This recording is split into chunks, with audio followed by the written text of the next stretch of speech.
শান্ত। প্রিয়ালের পর ক্লাসে এত চিৎকার চেঁচামেচি কেন?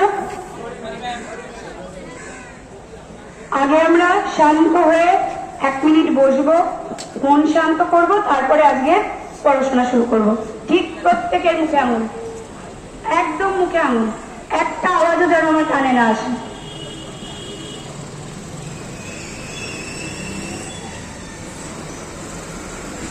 ঠিক আছে, তাহলে এবার রোল কল শুরু করি।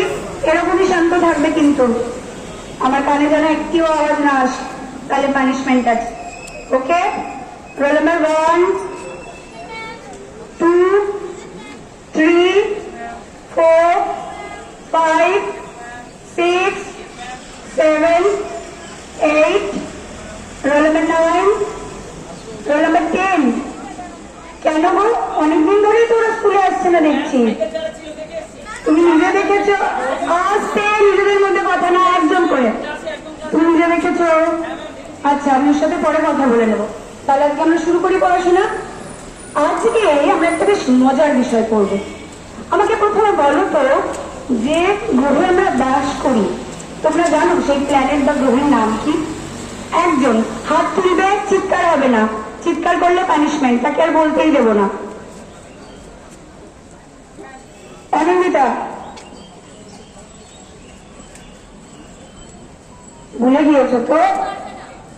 একদম না, কাউকে এভাবে বলবে না। তোমরা সব পারো সবসময়, আর কেউ পারবে? বলেছিলাম না, মাঝখান থেকে না, হাত তুলবে, আমি বলবো নূর, কথা বেশি হচ্ছে ক্লাসে। আচ্ছা, তাহলে আমরা কোন গ্রহে বাস করি? পৃথিবী। আজকে আমরা যে বিষয়টা পড়বো সেটা মূলত বিজ্ঞানের একটি শাখা। এই বিষয়টিতে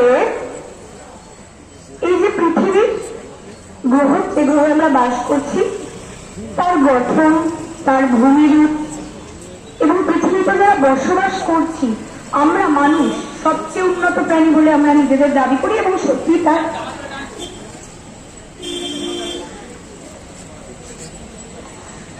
মনুষ্যতর বিভিন্ন প্রাণীর মন ধারণ, এদের ক্রিয়া প্রতিক্রিয়া, এদের প্রক্রিয়া, এই সমস্ত কিছু নিয়ে এই বিষয়টি আলোচনা করে বা আমাদের জ্ঞান দান করে।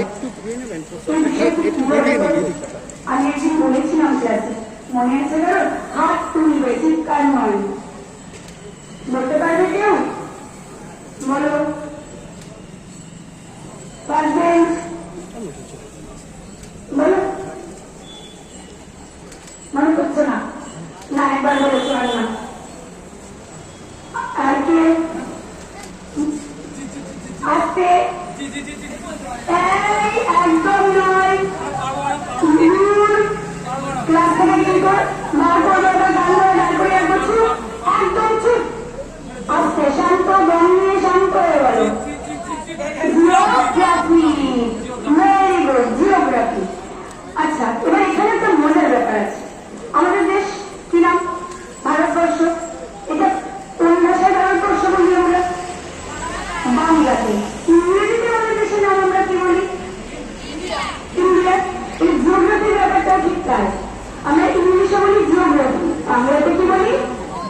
ভূগোল। ভেরি গুড, এই তো জানো। এবার এই যে ইংরেজি প্রতিশব্দ, ভূগোলের ইংরেজি প্রতিশব্দ জিওগ্রাফি।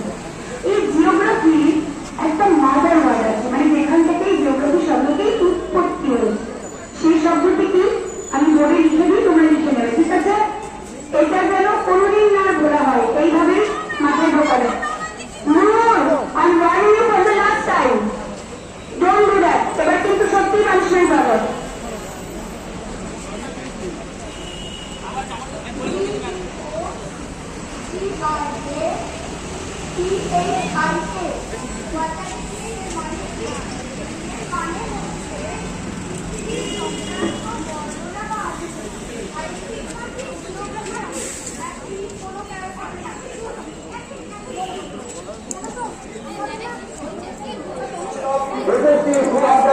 পুরো প্যানেল বাতিল, অর্থাৎ 25,752 চাকরি বাতিল হয়ে গেল সরকারি অর্থাৎ রায়। নিয়োগের ব্যাপক পরিমাণে দুর্নীতি হয়েছে। রায় ঘোষণা করতে আমাদের প্রধান বিচারপতি যারা অন্য সরকারি দপ্তর থেকে এখানে এসেছিলেন, অর্থাৎ এই স্কুলে চাকরি করছিলেন, তারা পুরনো জায়গায়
না বাবু, তা কিছু যখন করনি চাকরিটা গেল কেন?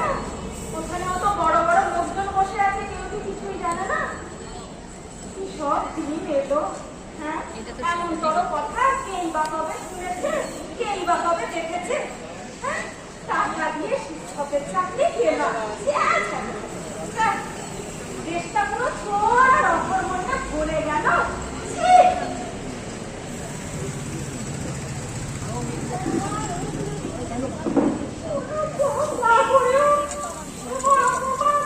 সম্পূর্ণ পেটা দিয়ে যোগ্যতার সাথে চাকরি করছিলাম আমরা, তারপরেও আমাকে সমাজের এই অপমান মেনে নিতে হচ্ছে। আমার তো কোনো দোষ ছিল না, আমার তো কোনো দোষ ছিল না। তারপরেও ঈশ্বর, হে ভগবান, হয় আমার চাকরি ফিরিয়ে দাও, নাহলে আমাকে মৃত্যুদণ্ড দাও।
ও অমিয়তা, কোথায় আর যাবো?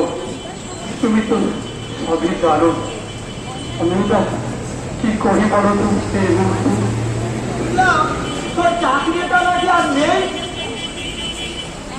সব ঠিকই শুনেছ অমিয়তা। এই মুহূর্তে দাঁড়িয়ে অমিতা, আমি কি করি অমিয়তা?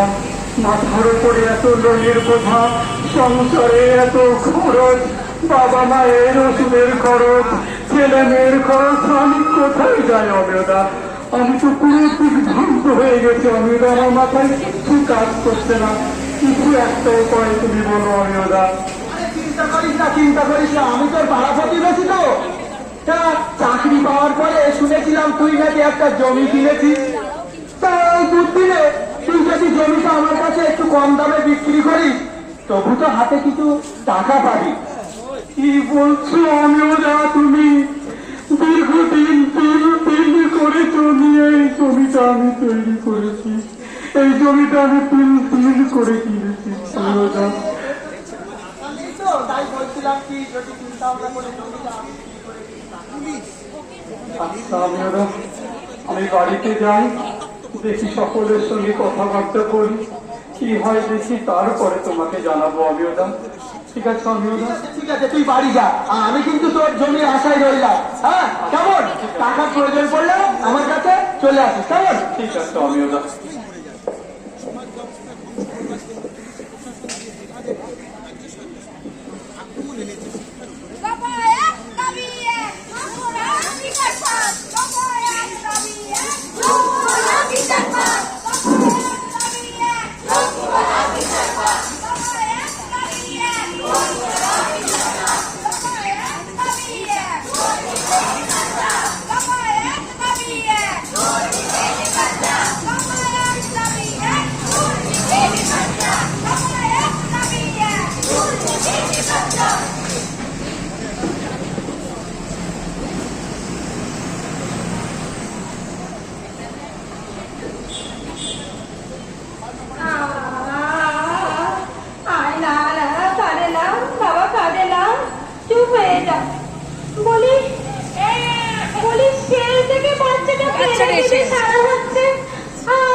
এখন যে আর কোন শব্দই আমার কানে আসে না, কোন অর্থনাদি আমার আর কান পর্যন্ত পৌঁছায় না। তুমি এত চিন্তা করো না গো, এত চিন্তা করো না। চিন্তা করবো না। এই সমাজ, সমাজের এই অবহেলা, এই অপমান, এই লাঞ্ছনা গঞ্জনা আমাকে যে শেষ করে দিচ্ছে গো। বুকের মধ্যে একটা আগুন যেন দাও দাও করে জ্বলছে, প্রতিশোধের আগুন, প্রতিশোধের আগুন। আর তুমি বলছো চিন্তা করবো না। দেখো, চিন্তায় তো আমারও রাতে ঘুম আসে না। এই যে বাচ্চা, এর দিকে তাকিয়ে আমাদেরকে শক্ত হতে হবে। এই সংসারের মুখে তাকিয়ে আমাদের আরো শান্ত হতে হবে। তুমি চুপ হও, তুমি চুপ করো। সন্তান, সন্তান। আজ তো আমিও একটা সন্তান। তবে এই সন্তান শুধু সন্তান নয়, একটা হতভাগা সন্তান, একটা হতভাগা সন্তান।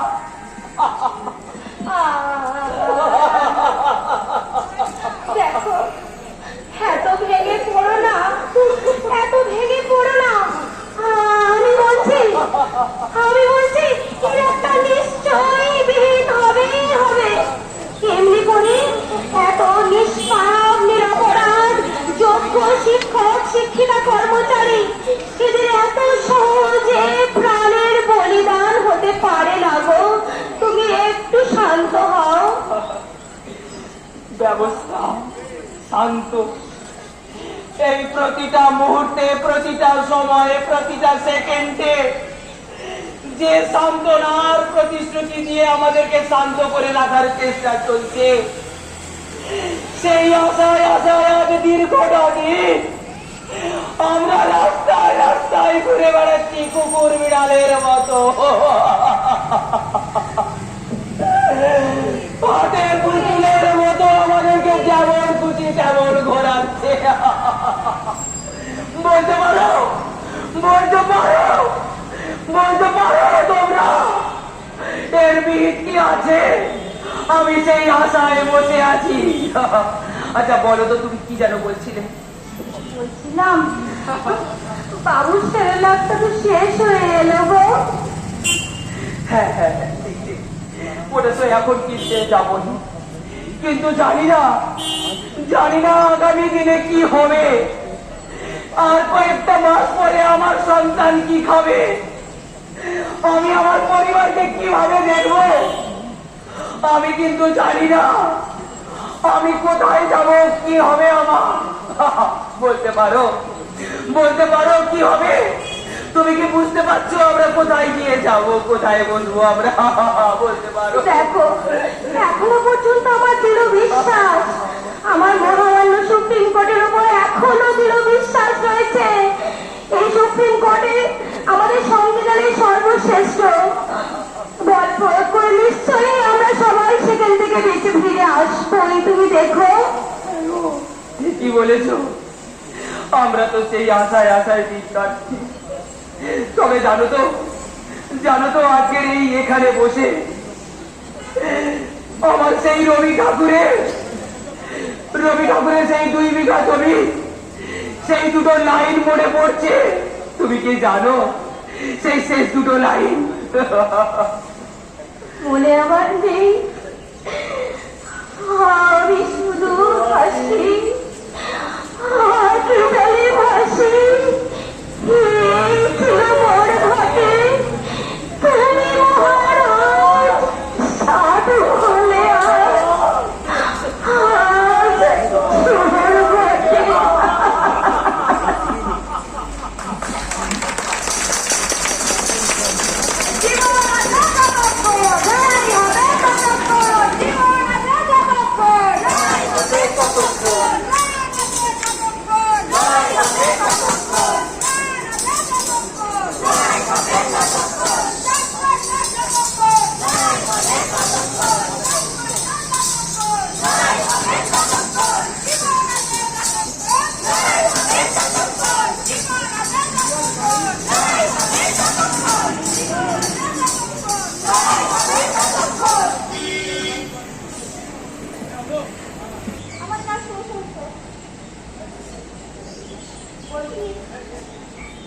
ও বলতে বলি ওই পাড়ার লোক বলা বলি করছিল তোমাদের নাকি তোমার দাদা বাবু আর তোমার নাকি চাকরি চলে গেছে।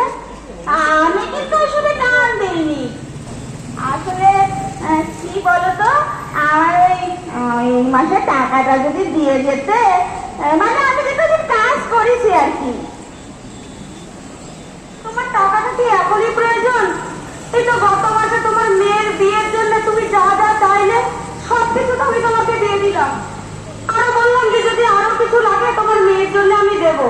অনেক টাকা তো খরচা হয়ে গেল গো এই মাসে। এখন এই শুরুতেই তুমি তুমি মাসের শেষে মাইনেটা নিও মালতীদি।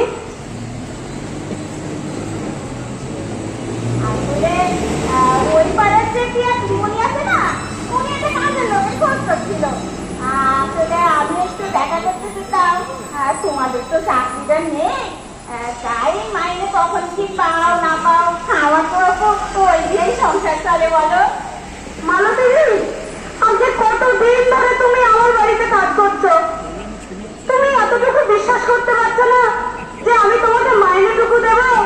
আমার এই দুধের শিশুটা তুমি তো বড় করেছো, আমি স্কুলে তোমার কাছে দিয়ে ওকে চলে যেতাম। এই ছোট্ট একরত্তি বাচ্চাটা তোমাকে না দেখতে পেলে হাও হাও করে কাঁদে। তুমি কিভাবে অন্যের বাড়িতে চলে যাবে? আমার এই ছোট্ট বাচ্চা তুমি কার কাছে রেখে যাবো? তুমি এরকম বলতে পারলে গো? দেখো বৌদিমণি, আমার তো ওই টাকাতেই পেট চলে, আমার সংসার চলে। আমি তো অত শত বুঝি না বৌদিমণি, আমার টাকাটা মিটিয়ে দিলেই হবে। হায় ভগবান, কি সমাজে আমরা থাকছি, কি করে আমরা বাঁচবো? যোগ্যতার ভিত্তিতে চাকরি পাওয়া সত্ত্বেও সে চাকরি আমাদের আর থাকলো না। এই কঠিন সমাজে আমরা কিভাবে বাঁচবো, কিভাবে বাঁচবো?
আমি মৃত প্রায় এক শিক্ষক জাতি।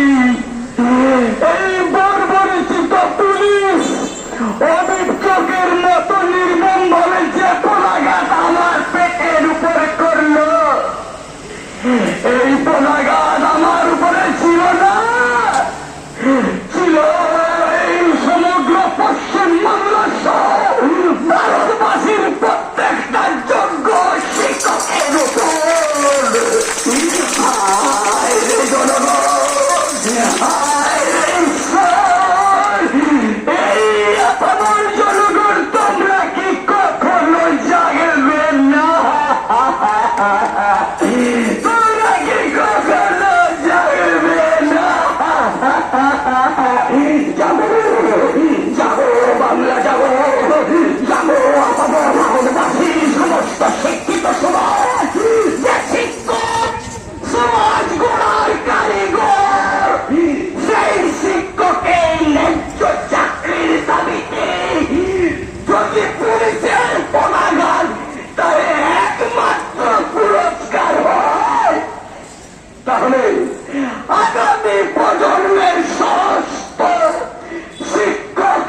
আমার দুদিন পরে আমার বোনের বিয়ে, জানো জানো আমার দুদিন পরে পেলে বোনের বিয়ে।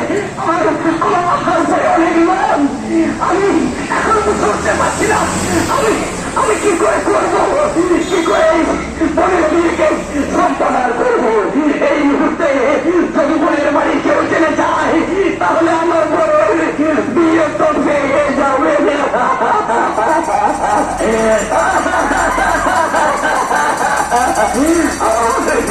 আমার বেঁচে থাকার আর মূল্য নেই। যোগ্যতার নিয়ে আমি চাকরি পেয়েছিলাম, আজকাল সরকার তার দুর্নীতিকে চাপা দিতে গিয়ে